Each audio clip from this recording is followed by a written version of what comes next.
My name is Ebony Zimmerman. Tonight was my 36th birthday party. 40 guests in our Buckhead mansion, crystal glasses live jazz the whole show. Halfway through dessert, my father stood up, wine glass swaying in his hand, and announced loud enough for the entire room to hear, "You're not even half the woman your 16-year-old sister is." My mother smirked and added, "Seriously, Ebony, be grateful we still let you live here." Serenity, legs crossed on the velvet sofa, flashed her new Rolex and laughed. Exactly. Some of us actually deserve the lifestyle. The room went dead silent. 40 pairs of eyes on me. I didn't scream. I didn't cry. I just pushed my chair back slow enough for the legs to scrape across the marble floor and smiled. "Then let her start paying your salary?" I said, looking straight at my father. "Because, Dad, you're fired. Effective tonight."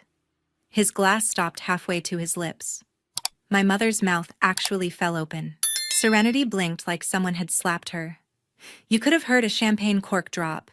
If you've ever had family treat you like you're disposable the second a younger, shinier version comes along, drop a comment below and tell me where you're watching from. Have you ever smiled while planning the perfect revenge? Let me know, because the rest of this story is going to hit hard. I was 18 when Dad sat me down in his study and slid an envelope across the desk. Inside was the full-ride scholarship letter from Emory I'd fought 2 years to earn. He didn't even look up from his laptop. "We're keeping this money," he said. "Your mother and I might have another child someday. That one will need it more." I remember staring at the paper until the words blurred. I didn't argue. I just nodded, walked out and applied for every student loan I could find. 4 years later, I graduated top of my real estate finance class. I came home with a business plan and asked my parents to co-sign so Zimmerman Realty Group could be incorporated under my name. Mom laughed first. Dad didn't bother hiding his smirk. "Sweetheart," he said, "this is a legacy business. Daughters don't run legacies. When we have a son, or at least someone worthy, we'll talk." They refused to put the family name on anything that belonged to me. So I took the train to Atlanta with 2 suitcases and $23,000 in debt, rented a studio the size of a closet in Midtown, and started the company anyway. I cold-called brokers, flipped my first strip mall lease before my 24th birthday, and never asked them for a single cent again. 10 years in Zimmerman Realty Group was managing over 230 commercial properties across the Southeast. Market value had crossed $180 million. The board begged me to take the chairman. Dad still sat on every investor call wearing the chairman title like it was his birthright. On paper, I was CEO, but every major decision still needed his signature. He loved reminding everyone that the company carried his last name, not mine. I smiled in meetings signed where I was told and quietly moved every new asset into holding companies he didn't know existed. Then 14 months ago, I did something nobody saw coming. I walked into his home office on a random Tuesday with a bottle of his favorite Macallan and a thick contract folder. "Dad," I said, "you've been talking about retiring for years. Let me make it official." I offered him the title. Chairman Emeritus, $750,000 a year, full medical. The corner office with the skyline view, everything a man stepping back could want. Mom clapped like I'd finally come to my senses. He flipped to the last page, scrawled his signature without reading past the salary line, and shook my hand like he'd just won a prize. They toasted to my generosity that night. I raised my glass with them and felt absolutely nothing. I signed that contract for one reason only. Garrett Stone has been my corporate attorney since the day I signed the very first lease in that cramped Midtown studio. He knows every shell company, every holding structure, every line I've ever drawn to protect what I built. Late one Thursday night, my phone buzzed on the nightstand. His name flashed on the screen. "Ebony," he said the second I picked up, voice low, "your father just emailed me from his company address. He wants me to draft a new irrevocable trust. Everything, the operating agreements, the real estate holdings, the cash reserves, all of it rolls to Serenity when she turns 18. Your name isn't mentioned once, not even as a contingent beneficiary. I sat up in bed, switched on the lamp, and opened my laptop. Garrett had already forwarded the message. Dad's signature block still read, Clyde Zimmerman, Chairman Emeritus Zimmerman Realty Group. The instructions were crystal clear. Lock me out completely. Make the transfer look like estate planning and do it fast. I read the email 3 times. No rage, no tears. Just the coldest clarity I've ever felt. Does he know you're my counsel first? I asked. He thinks loyalty is still for sale. Garrett answered. He offered a $50,000 bonus to have the documents ready in 2 weeks. I leaned back against the headboard and stared at the ceiling. Tell him yes, I said. Tell him you'll start immediately. Then bill every minute to the company because from now on every cent he spends is on my tab. Garrett paused. You're sure positive? And Garrett. From this second forward, you work for me and only me. Double your retainer if you need to. I want a mirror plan. Something he'll never see coming. He exhaled slowly. Understood. I hung up, poured myself a glass of water, and opened a new encrypted folder on my desktop titled Endgame. That night, I didn't sleep. I mapped every asset, every entity, every signature authority still floating in Dad's name. By sunrise, I had a list of 47 moves that needed to happen in perfect silence. First thing the next morning, I called an emergency board session, no parents invited, and voted myself sole managing member of the parent LLC. The resolution passed unanimously. Dad had missed the last 4 meetings anyway. Next, I created the Ebony Zimmerman Irrevocable Trust in Delaware, appointed Garrett and 2 independent trustees he trusted, and began quietly transferring ownership of every new lease and every refinancing into the trust's name. Old assets stayed where they were for now. I needed the illusion to remain intact. I kept the corporate credit cards active. I left Dad's name on the country club membership and the season tickets. I even approved Mom's request for a new Range Rover for errands. Every swipe, every wire, every signature went straight into a shadow ledger Garrett built for me. Serenity, meanwhile, started posting from private jets and 5-star resorts she thought were birthday surprises. I watched the charges hit the corporate Amex and simply forwarded them to the forensic accountant I'd hired 6 weeks earlier. He flagged each one personal expenses disguised as client entertainment. The total climbed past $4 million faster than I expected. I scheduled quarterly strategy retreats in Miami, and Napa flew the executive team first class and made sure Dad heard how generous his daughter had become in his semi-retirement. He ate it up, called me finally acting like family in front of the staff. I smiled, refilled his glass, and signed another approval for Serenity's new condo deposit in Buckhead. Garrett sent Dad drafts of the fake trust every 10 days, each version more ironclad than the last. Dad replied with enthusiastic notes. Perfect. Add a spendthrift clause for Serenity. We don't want her blowing it too fast. Every email went into the same encrypted folder.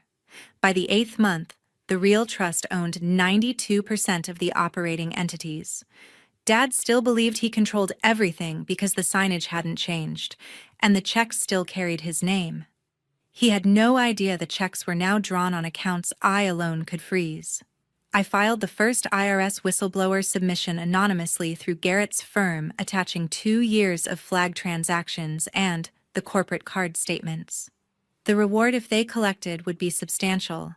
I didn't care about the money. I cared about the liens. From that day forward, I started moving the pieces exactly where I wanted them. The Ebony Zimmerman Irrevocable Trust was born in a quiet Wilmington law office on a Tuesday. No one in Atlanta ever noticed. 3 independent trustees signed. Garrett filed the paperwork before lunch. From that day forward, every new lease, every refinance, every acquisition flowed straight into the trust. The old entities stayed untouched on the surface. The stationery, the signage, the bank portals all still showed Zimmerman Realty Group exactly as Dad liked it. Underneath, ownership had already begun its silent migration. I kept every corporate card active and every account threshold high. Dad used the black Amex the way he always had, never questioning why the statement stopped coming to his inbox. Mom requested wire transfers for household expenses the way she had for 20 years. I approved them instantly, then mirrored every transaction into the forensic ledger. The internal audit ran on a server no one else could access. Each week, a new report landed in my inbox. By the end of the fourth month, the number sat at $2,800,000 moved for Serenity alone. Private high school tuition in Switzerland billed as employee training. A $2 million condo in Midtown titled directly to a 16-year-old listed as marketing internship housing. First-class deposit for a 3-week summer tour across Europe coded as client site visits. Every line item carried Dad's digital approval or Mom's handwritten note. I printed nothing. I forwarded nothing. I simply let the total climb. Garrett scheduled quarterly trust reviews in person, always at my penthouse, after 9 at night. We sat at the kitchen island with 2 laptops and a bottle of water between us. He showed me the new percentages: 42-58, 71-89.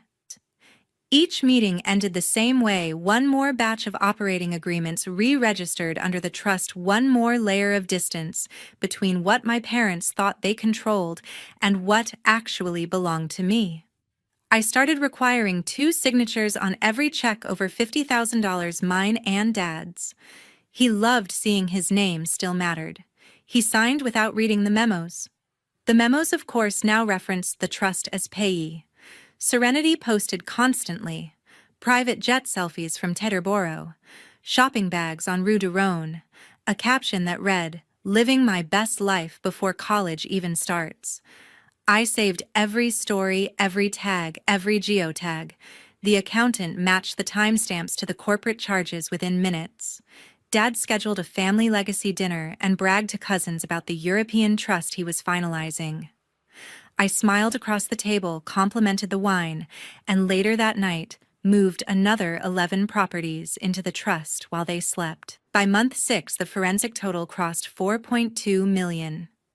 Garrett walked into my office carrying a single USB drive. "Enough for felony misappropriation," he said. I took the drive, plugged it into the isolated laptop, and submitted the Form 211 whistleblower package to the IRS before midnight. No name, no return address, just 47 pages of bank records, card statements, and board minutes showing who authorized what. The IRS acknowledgement came back in 9 days. Case number assigned. Investigation opened. I closed the email and scheduled the birthday venue. I booked the same ballroom Dad used for his 60th.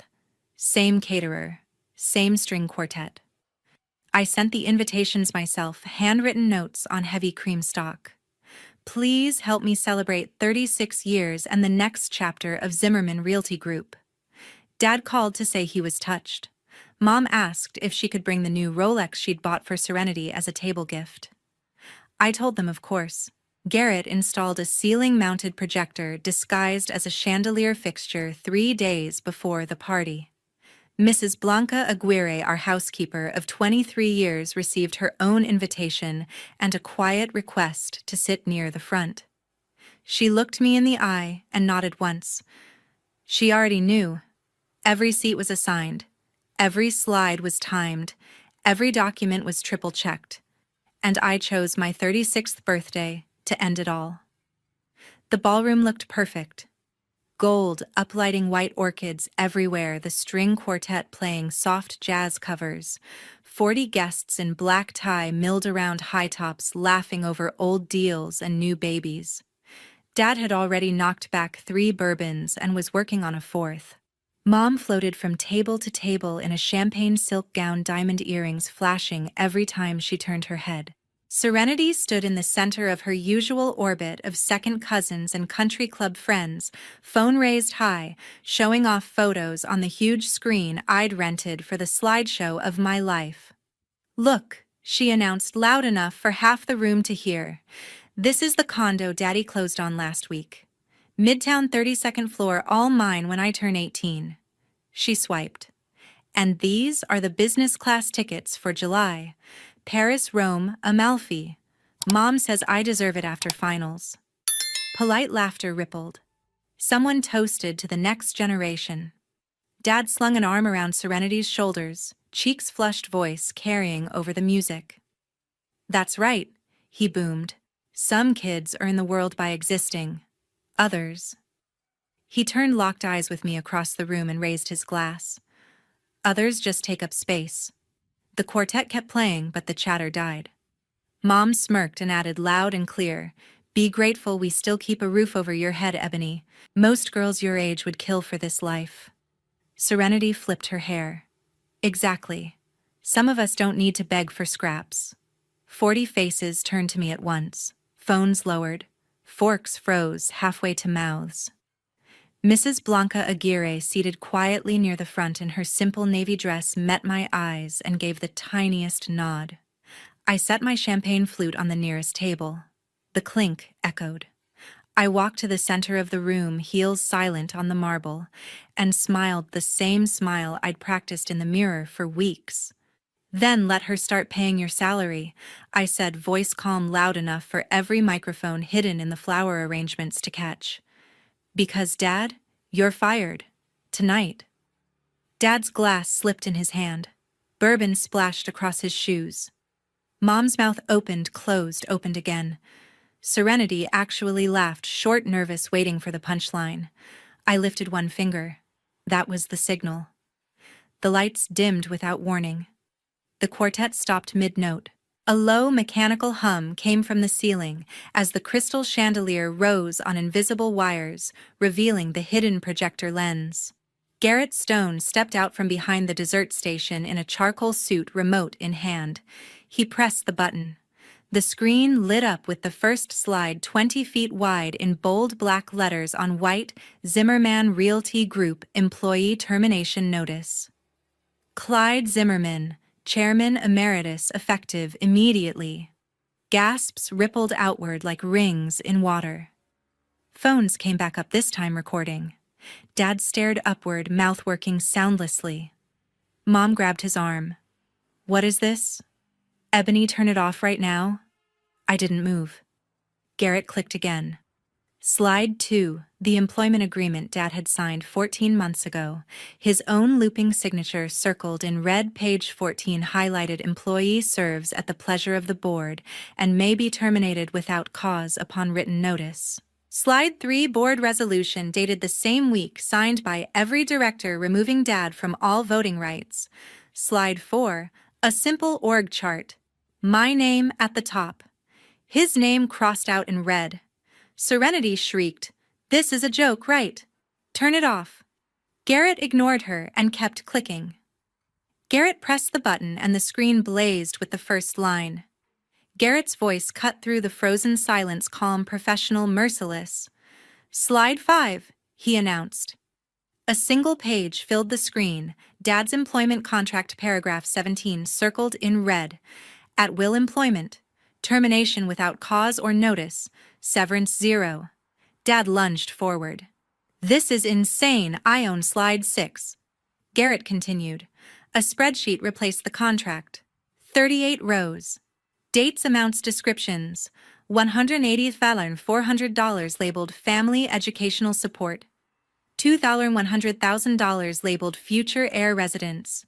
$412,000 labeled European cultural enrichment. Every line traced from company accounts to personal ones bearing Serenity's name or Mom's maiden name. Guests started whispering. Phones angled higher. Dad's face drained of color. Mom clutched the table edge, knuckles white. Slide 7. A letter on IRS letterhead. Official seal. Case number. Date stamped 8 months earlier. Receipt of Form 211 whistleblower submission. Investigation opened for potential criminal tax fraud, misappropriation of corporate funds, and filing of false returns. Someone in the back actually dropped a glass. It shattered. Garrett did not pause. Slide 8. A simple declaration of trust. Ebony Zimmerman Irrevocable Trust. Dated 14 months ago. Sole settler me. Sole trustee me. Current assets, 100% of Zimmerman Realty Group operating entities, real property holdings and liquid reserves. Dad roared, voice cracking. You can't do this. That company carries my name. Garrett clicked again. Slide 9. A Georgia Secretary of State filing, Articles of Amendment. Company name changed effective 48 hours from tonight. EZ Realty Holdings LLC, all references to Zimmerman removed. Mom finally found her voice. You ungrateful slide 10, Garrett said. Bank of America letterhead. Account closure notices for every corporate card in Dad's wallet and Mom's purse. Effective midnight. Serenity screamed high and sharp. Turn it off. She's lying, this is illegal. Garrett kept going. Slide 11. Photos pulled from public Instagram posts. Serenity on a yacht in Capri. Serenity holding shopping bags on Via Condotti. Each image stamped with the exact corporate charge that paid for it. The room erupted in murmurs. One cousin I hadn't spoken to in years shook his head and mouthed, "Damn." Dad tried to charge the stage. 2 off-duty Atlanta PD officers I'd hired for security stepped in front of him without a word. He stopped short, breathing like a bull. Mom collapsed into a chair, hand over her heart. Serenity kept shrieking, tears streaking mascara down her cheeks. This is my birthday gift? You're ruining everything. I finally spoke. Actually, I said, voice steady. This is my birthday gift to myself. Garrett clicked to the final slide, a single line in massive font. Any questions may be directed to Garrett Stone, counsel for EZ Realty Holdings. All further communication with former employees will go through him. The screen went black. The lights came up. 40 phones were still recording. Mrs. Blanca Aguirre stood slowly, looked straight at Dad and said in her quiet Spanish-accented English, I watched her build every brick of this company while you watched golf. God sees everything, Senor Clyde. Dad's mouth opened, closed. No sound came out. Mom tried to stand, wobbled, sat back down hard. Serenity ran toward me, fists clenched. One of the officers caught her gently by the arm. She dissolved into hysterical sobs against his chest. I walked to the microphone the quartet had been using. Thank you all for coming, I said. Dessert is still being served. Please enjoy the rest of your evening. No one moved. Dad found his voice at last, hoarse and shaking. You'll never get away with this. I looked him in the eye. I already have. Security escorted them out the side door. Mom's heels dragged across the marble. Serenity's crying echoed down the hallway. Dad never looked back. The front doors of the mansion slammed shut behind them just after midnight. The first lien hit 3 weeks after the party. IRS froze every account still carrying the old Zimmerman name. Dad's country club membership bounced. Mom's spa charges declined. The black Amex they both carried turned into plastic bricks overnight. By month 2, the formal notice arrived, $11.4 million in back taxes, penalties, and interest. The Buckhead mansion went on the auction block. Bidding started at $8 million and barely crawled to $9 million. A hedge fund guy from Miami bought it sight unseen. Moving trucks rolled up on a rainy Thursday. Dad stood on the front steps in the same bathrobe he'd worn for 20 years, watching strangers box up his golf trophies. They rented them a 2-bedroom apartment in Sandy Springs. Nothing fancy, beige carpet, no concierge. Mom cried the first night because the dishwasher was loud. Dad stopped shaving. Serenity lost her spot at the Westminster School the day the tuition wire reversed. The headmaster sent a polite letter, unpaid balance, immediate withdrawal required. She enrolled at North Atlanta High, a public school 20 minutes north. On her first day, someone recognized her from the viral clip that now had 14 million views on TikTok. Kids filmed her walking down the hallway whispering, "That's the girl whose sister aired the whole family." They slowed the footage of her crying, added clown music, and set it to loop. The video stayed pinned on the school's anonymous Finsta for weeks. Dad tried the country club one last time, hoping his face would still open doors. The manager met him at the entrance, apologetic but firm. "Membership lapsed, sir." Payment declined. He drove home in the 10-year-old Lexus that used to be the spare car. Mom sold her jewelry at a gray market dealer off Peachtree. She came home with $43,000 in cash and a face that looked 10 years older. They used it to hire a tax attorney who lasted exactly one meeting once he saw the file. No defense, he said. Plea or trial. Trial, loses.